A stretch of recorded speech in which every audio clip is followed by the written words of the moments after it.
Halo, selamat pagi pemirsa. Sekilas info kembali hadir di hadapan layar kaca Anda dengan berbagai informasi yang aktual, tajam, dan terpercaya. Bersama saya Herlina dan saya Asri Syifa, inilah sekilas info selengkapnya.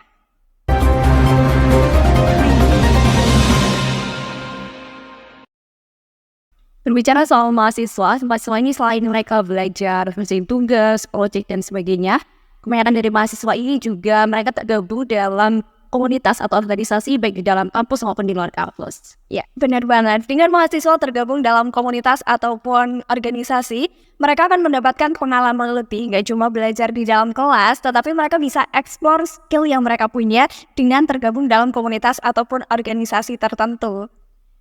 Oh, Mbak Evelyn sendiri nih, waktu kuliah pernah nggak sih tergabung dalam organisasi atau komunitas? Dulu aku juga tergabung ya dalam satu organisasi dan juga komunitas, baik itu di dalam kampus maupun di luar kampus. Dengan tergabung dalam komunitas dan organisasi itu, tentunya aku mendapatkan banyak sekali pengalaman dan juga relasi, baik itu dari anak-anak kampus maupun di luar kampus. Itu adalah suatu pengalaman dan juga hal yang sangat berharga yang aku dapatkan dari situ. Seru banget ya kalau kita ngomongin soal pengalaman yang kita dapat selama kita tergabung dalam organisasi atau komunitas. Ngomongin komunitas nih, di Banyumas juga ada salah satu komunitas sosial yang mana komunitas ini tuh dikelola oleh mahasiswa dari kampus-kampus yang ada di Banyumas.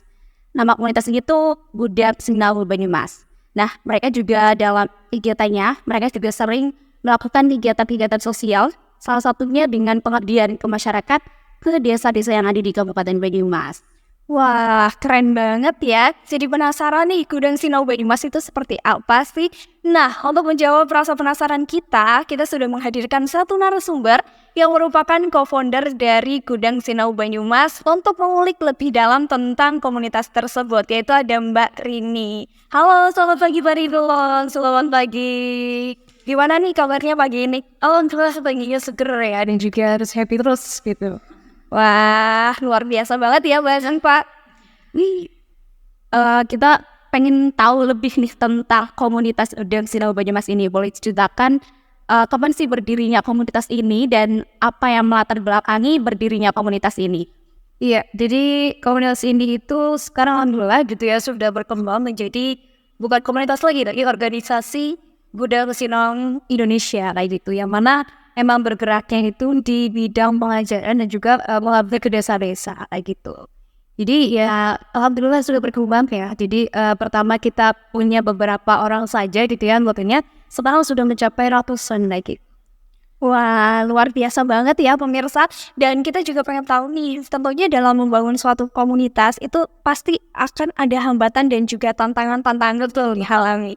Nah, untuk pengalaman dari Mbak Rini sendiri, apa sih tantangan terbesar dalam membangun komunitas Gudang Sinau Banyumas ini? Tentunya tantangan terbesar itu pertama karena anggotanya mahasiswa yang notabene emang punya kesibukan masing-masing ya gitu ya. Jadi nggak semuanya kalau misalnya lagi mengajar 10 anak mengajar ini nggak full 10 anak, paling mungkin 9 anak kayak gitu. Ada yang izin gitu, tapi itu harus sesuai dengan prosedural administrasinya kayak gitu. Yang kedua itu kita harus bisa menyesuaikan dengan lingkungan masyarakat karena ada yang lingkungan masyarakat emang belum tahu, jadi kita harus mensosialisasikan terlebih dahulu secara mendalam seperti itu. Itu mungkin pandangan yang saya pernah hadapi gitu Mbak.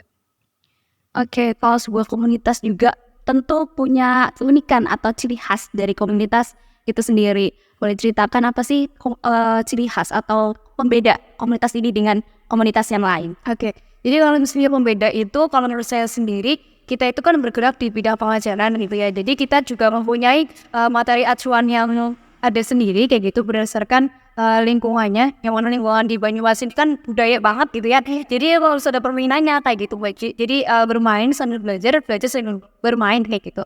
Terus yang kedua itu kita juga selain setelah mengajar itu kita membuat artikel gitu, buat artikel yang mana itu nanti untuk evaluasi. Jadi setelah kita memahami prakteknya gimana, terus evaluasinya gimana, terus perbaikannya itu supaya lebih baik lagi nih daripada yang kemarin gimana gitu. Terus the finish nanti kalau misalnya sebelum lepasan itu nanti ada membuat isai, jadi dari Oh, berarti untuk produk isainya itu dari per kelompok? Iya, produk isainya per kelompok gitu. Nanti juga bakal ditayangkan di websitenya kita juga.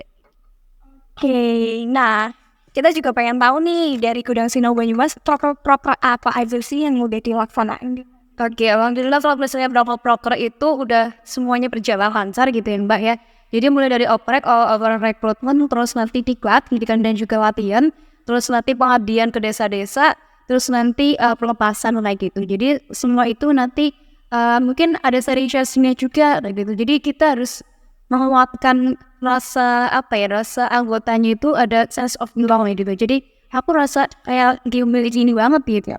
Itu harus ada gitu sih Mbak.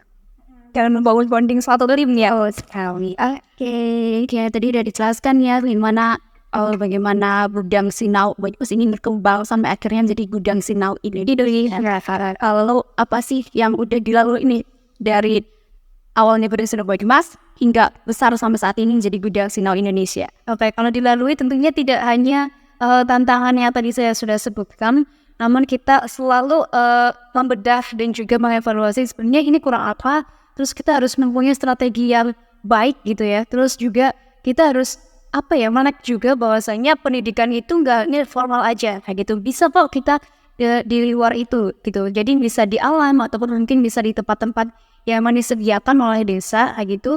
Dan kita meng-hire beberapa mahasiswa dan juga kedepannya juga nggak hanya mahasiswa aja gitu ya, mungkin yang sudah lulus gitu bisa kok selama itu masih dalam takaran yang telah ditentukan oleh aturan kita kayak gitu. Terus alhamdulillah kita sekarang itu sudah memasuki batch 1, batch 2 dan kita mau masuki batch 3 nih gitu. Jadi sudah ada 600 anggota yang sudah masuk ke grup WhatsApp anggota baru.